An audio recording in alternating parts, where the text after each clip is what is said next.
The European Central Bank, Andrew, cutting interest rates by a quarter point on the deposit rate down to 3.25, by 0.25 on the benchmark refinancing rate. This is the first time the European Central Bank has cut interest rates consecutively since 2011. Speaks to a global cutting cycle of which the Fed has been a little bit behind the curve, or other central banks going a little bit more slowly.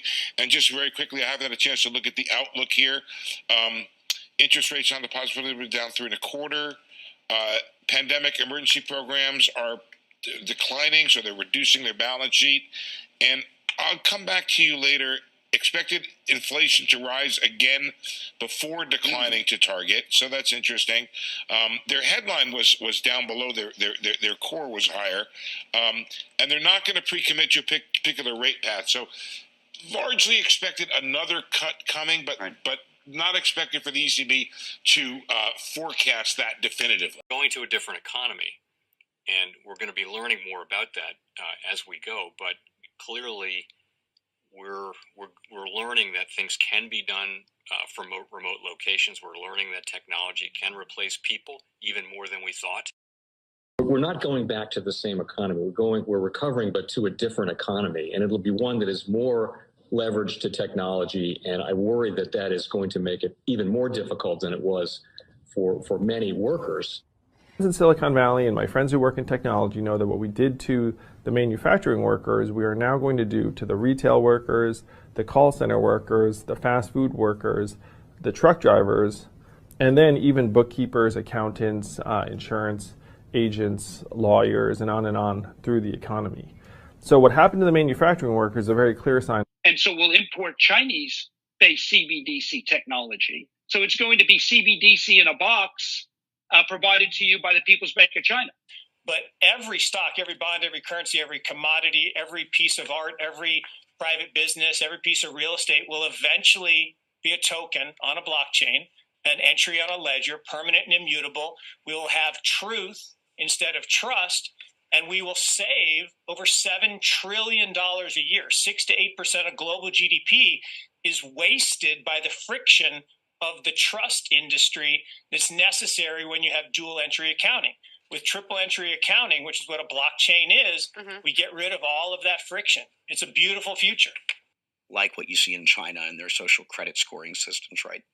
If we get identity wrong, it could be a tool to enslave humanity. And if we get it right, it could be a tool to liberate humanity. And as an American, I'm obviously rooting for the one that's on the side of freedom.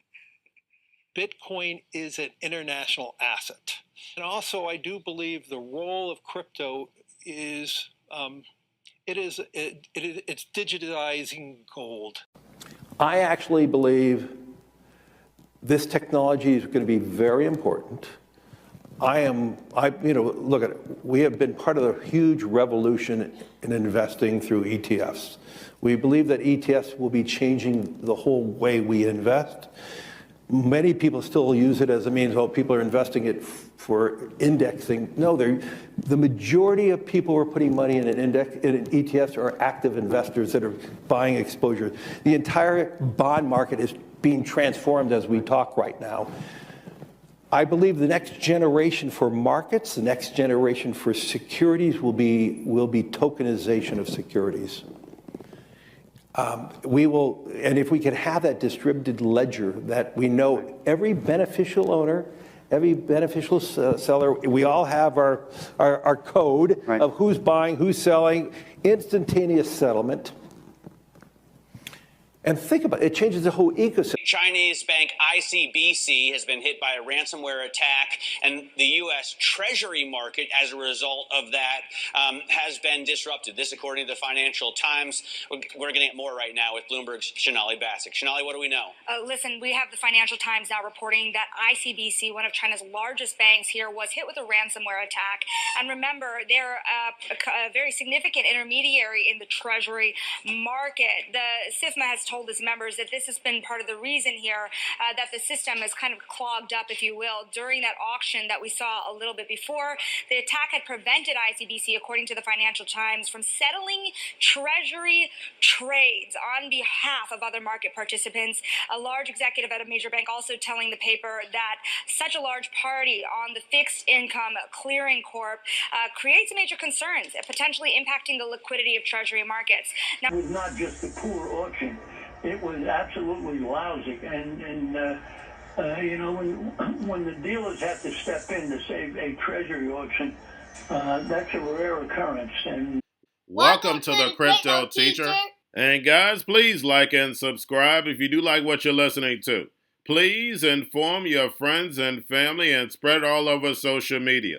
It is imperative that we get back to learning finances and understand how the world really works, because once we understand how the world really works, we understand that it is all planned out. Now, I want to thank those who purchased the books Cryptoteacher and the New World Order book.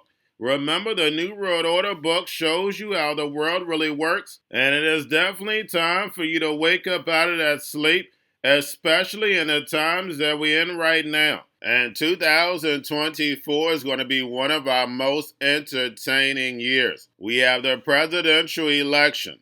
We have the drums are beating. We have the emerging markets going to be flipping the switch on the fourth industrial revolution. And they finally start to cut rates. And we know Japan is going to start raising rates. And those trillions of dollars that are sitting in money market accounts are going to start flowing over to the emerging markets. And we know the master magicians are about to set up that distraction so they can cut rates while we still have inflation. And in the fourth quarter, once the election is over, the movie begins. And also, guys, I want to thank those who purchased the 3 kids books. It's time to re-educate. Also, much love to those who donate to the Cash App, Patreon. Much love.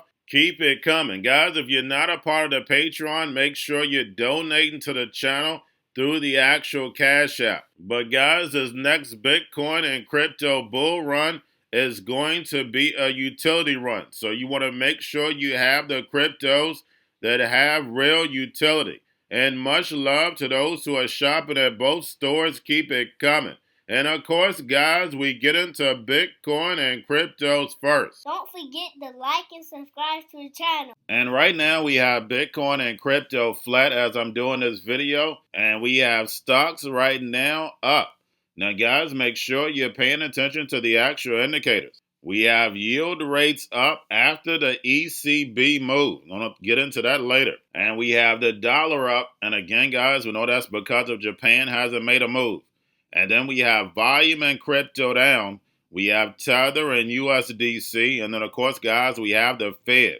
Repo at $272 billion yesterday. Make sure you're pulling that on a daily basis during the week. And we have the ECB cuts rates 25 basis points. And what did they say? Inflation may come back. And guys, we know inflation hasn't went anywhere. I don't care what country you go to. The prices are still 20% higher or above if you compare them to 2019. And they say the consumer keeps spending. But guys, there's necessities that you have to buy. And whether you're eating in or eating out, they're around the same price because we know the grocery stores have definitely not went down. And like I told you, the Fed and the central banks would cut rates in the face of inflation. Why? Because that's a part of killing fiat. So then therefore it's going to push everyone over to stable coins. And the United States is going to be next because the dollar has to be devalued. The government spending is going to be cut. And that's the reason why stable coins and tokenizing these treasuries are so important, because it's going to keep the central banks in control. And the dollar, yes, is going to lose that world reserve currency, but it's still going to hold some power. And you can look at the pound. The pound is the same way. But we see the emerging markets pushing this new digital economy, all the robots, algorithms, and drones. All that technology is ready overseas. So the fact is, you're going to have the rise of the BRICS nations led by China with that digital yuan backed by that digital SDR. And like I told you, your corporations are going to be your new government in the NWO book. You have trillion-dollar market cap corporations on the stock market. It is unbelievable. This would never been thought of in the 80s. You went from profit-sharing checks to the employees to stock buybacks. Yes, guys, you can't make this stuff up. Your life is an illusion, and TV is your reality. Now, we have the Bitcoin and Ethereum spot ETFs, BlackRock, Fidelity, and Grayscale. The Bitcoin and Ethereum spot ETFs right now are down.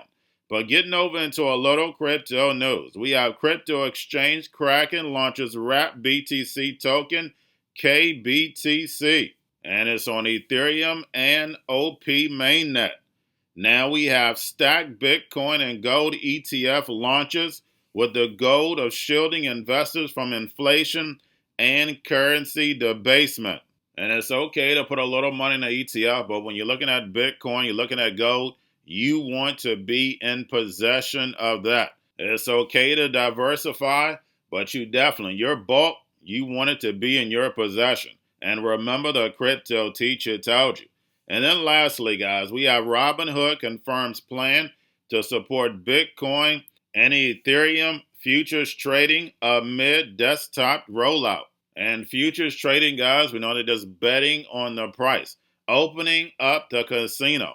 We have the same products in the legacy market just being moved over to digital assets. And like Larry Fink stated, ETFs are the gateway to tokenization because every stock is going to be tokenized where you can buy a small percentage just like in digital assets, but ETFs will allow you to bundle these stocks together to make it easier for tokenization. And remember, the crypto teacher told you, because he knows when it comes to the NWO, it's all planned out. But that's all I have for you. Don't forget about the books, Crypto Teacher and the new World Order book, plus the 3 kids books. It's time to re-educate. Also, new to cryptos, Coinbase, Bitrue, Binance. Do not forget book links and crypto links are in the description. The stock channel, guys. Don't forget to go like, subscribe, spread everywhere. You have your Kobo, your chip stocks, your banking, your gaming. While everybody's sitting at home, get home stocks, the Seaver, the biotech stocks. And while everybody's at home wishing they were still getting that free money, what are they doing? Drinking and smoking weed. Don't forget about those stocks, and you have a wonderful day. The most powerful person in the world is the storyteller. The storyteller sets the vision, values, and agenda of an entire generation to come. Steve Jobs. And guys, you know I truly believe in this. When you look at the New World Order, they're the storytellers. And that's the reason why I wrote my New World Order book. But guys, now it's time to change the current generation. And I wrote 3 kids books. You know I love the Trinity because I understand the power that's in it. So I have 3 books. We have an opportunity to change the generation, to educate, not just me, but I want to show you that I take action on a daily basis. And I want you to take action on a daily basis. Whether it's your job, whether it's in your community, we have an opportunity right now to educate the masses. I posted this on my Twitter account. Please share, but this is a short clip of the 3 books. There's going to be a clothing line and action figures. Please get these books for your kids, nephews, cousins, friends, so therefore we can start the re-education now. Because as we see, the 4th Industrial Revolution foundation is definitely here. Robots, algorithms, drones, taking humanity out the picture. We have to re-educate. But let's get into the video. Part 1. King Joshua and Grandma Tam save the village. Part 2. King Joshua and Grandma Tam save New York from COVID Stories 3. Part 3. King Joshua and Grandma Tam goes to China. It's mandatory to get part 1, part 2, and part 3 of this series. It's time to re-educate Generation Z.